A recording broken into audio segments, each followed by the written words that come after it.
Our biggest fault as young people is that we see politics as people in suits that are meant to save us but keep on failing.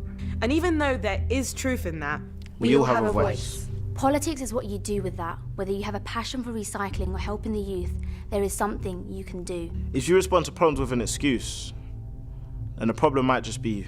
Politics is more than suits and laws. Politics is you and your cause.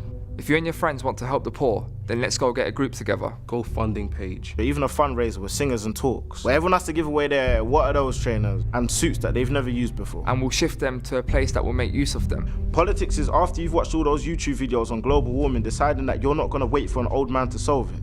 Politics is problem solving. If you are watching this, you probably never went to Eton. There's a chance you don't even know what an Eton is. We've been through deeper things. Politics is understanding that the world is drowning. But being brave enough to teach the old and young to swim, knowing that they'll blame you for the occasional Nemo, and even question your loyalty if you don't teach everyone to float and swim. Listen.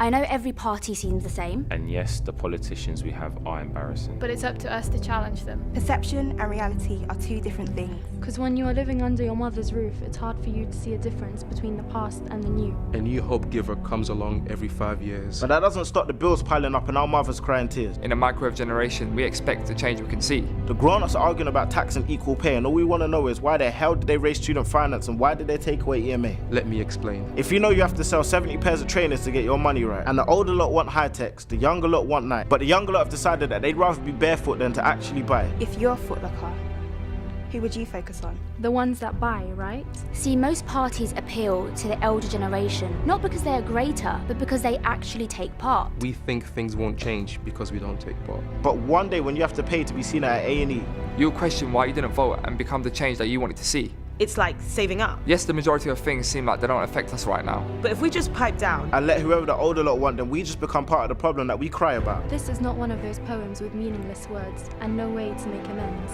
The first step. They will only listen if we are a threat. If they know that young people could be the difference between them winning or losing an election, then suddenly we'll see politicians using words like brethren, Theresa May doing question time in the ends, and Boris Johnson wearing Air Forces in the West End.